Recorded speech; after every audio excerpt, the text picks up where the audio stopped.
Ya, lalu apa saja yang harus dipersiapkan Patrick Kluivert untuk menghadapi China dan Jepang pada bulan Juni mendatang? Kita akan membahasnya bersama dengan pengamat sepak bola Wesley Hutagalung. Bung Wesley, selamat malam. Selamat malam, Bung Ikan.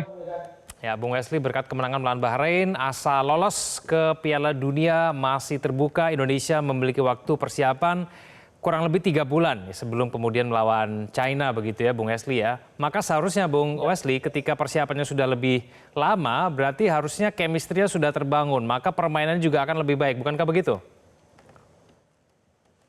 Kalau hitung-hitungannya mereka kumpul semua, iya sih, Bung Egan. Tapi kan mereka berkompetisi di negara yang berbeda, dengan jadwal yang juga berbeda.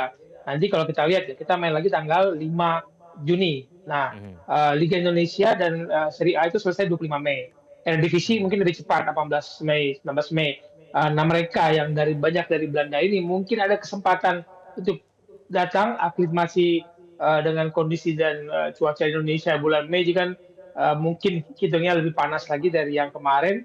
Jadi mhm. kalau mereka datang lebih cepat lagi itu bisa untuk adaptasi dengan cuaca dan bersama sebagian dari tim. Tapi mungkin kompetisi selesai 25 Mei mereka baru komplit kumpul tanggal 26 atau 27 Mei dan nggak punya Hmm. waktu paling 10 hari ya untuk persiapan menghadapi Cina. Nah, kita tunggu tuh jadwal uji coba bener nggak ada uji coba tanggal 1 Juni untuk mengasah, membangun chemistry dan terutama penyelesaian akhir. Mhm. Nah, kira-kira yang bisa dilakukan selama 3 bulan ini apa kemudian, Bung Wesley? Ya, bagi saya tim pelatih Clifford dan semua tim itu harus sudah menonton semua pertandingan Hmm. eh, tim nasional kita sejak awal, lalu datanglah belusukanlah istilahnya atau tontonlah Liga Indonesia karena bagi saya siapapun yang tampil baik di kompetisi manapun selama dia punya warga negara Indonesia, punya paspor Indonesia, dia Ya. wajib diberi kesempatan ya untuk seleksi. Dan kalau saya Ya. lihat Cina 2 pertandingan terakhir nih, Mas Egan lawan Arab dan Australia, itu pertahanan Cina oleh negara Arab dan Australia yang 2 pertandingan terakhir memetik kemenangan atas Cina itu menekan pertahanan Cina dari sayap kiri dan kanan. Hmm. Benar-benar saya lihat itu area permainan mereka banyak bermain di sisi kedua sisi lapangan, kemudian baru masuk ketika sepertiga lapangan pertahanan Cina, mereka baru masuk ke tengah. Jadi mereka menyisir dulu kiri dan kanan. Nah, apakah Indonesia yang dulu dikenal dengan kekuatan sayap-sayapnya itu masih diberi kesempatan anak-anak di Liga Indonesia ini untuk mendapatkan kepercayaan dari Patrick Kluivert untuk menambah kekuatan permainan Indonesia. Mhm, mhm. Tapi kalau melihat dari pertandingan melawan Bahrain kemarin, apakah sudah bisa dikatakan nih, Bung Wesley, kalau timnas kita ini sudah menemukan formasi terbaiknya, Bung Wesley? Di belakang ya, itu sudah sesuai harapan kita.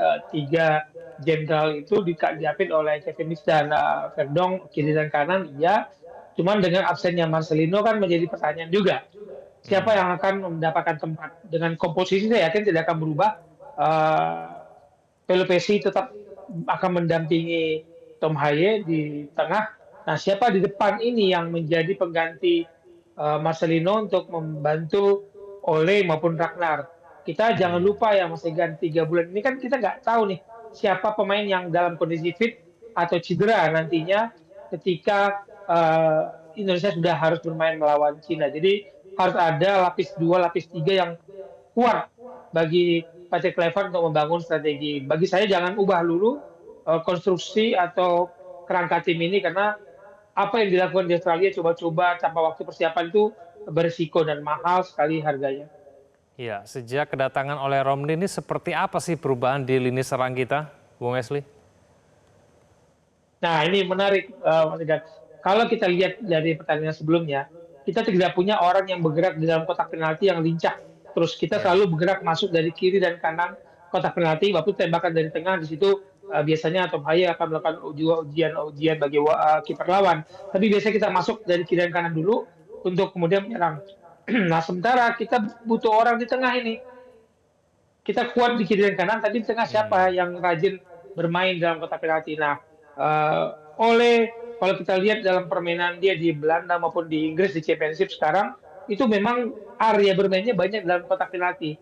Ini kan missing link atau puzzle yang selama ini nggak dipunyai oleh Sintayong, dan beruntunglah Ya. Patrick Kluivert di era dia punya pemain nomor 9, istilahnya pemain yang akan menjadi sasaran dari semua serangan.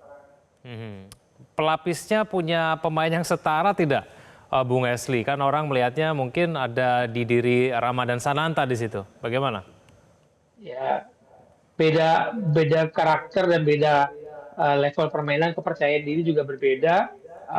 Kalau kemarin kita lihat ada 2 pertandingan pun Ramadan bermain itu jauh di luar kotak penalti, bola nggak nyampe ke dia tuh. Makanya kemarin waktu Australia dia pernah coba tembakan kaki kiri dari jarak jauh, kemudian lawan Bahrain dia mencoba masuk dari sepertiga tengah, masuk terus gitu. Jadi tidak menunggu bola seperti halnya oleh Romani. Gaya bermainnya berbeda. Ini yang kita tidak bisa bandingkan apple to apple antara Ramadan Sananta, Rafael Struijk, Marcelino, siapapun di depan dengan Ole, bahkan Ragnar Oramangun pun tidak punya tipe yang sama dengan Ole.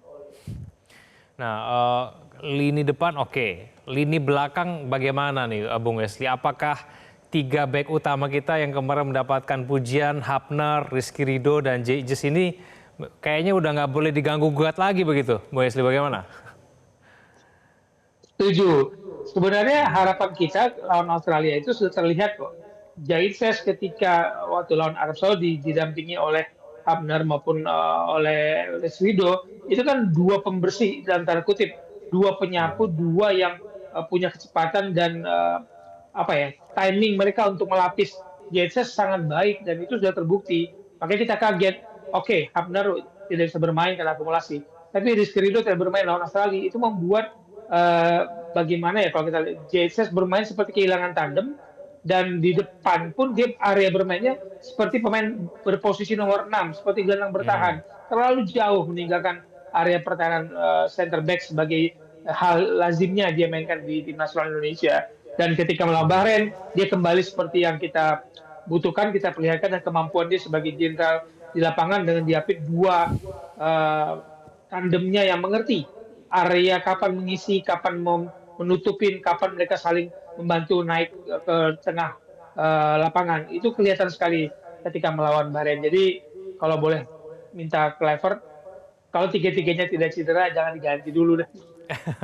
Oke, supaya kemudian pertahanan kita semakin mumpuni begitu ya. Bung Esli, terima kasih sudah bergabung bersama kami di Prime Time News. Selamat malam. Jelajahi cara baru mendapatkan informasi. Download Metro TV Extend sekarang.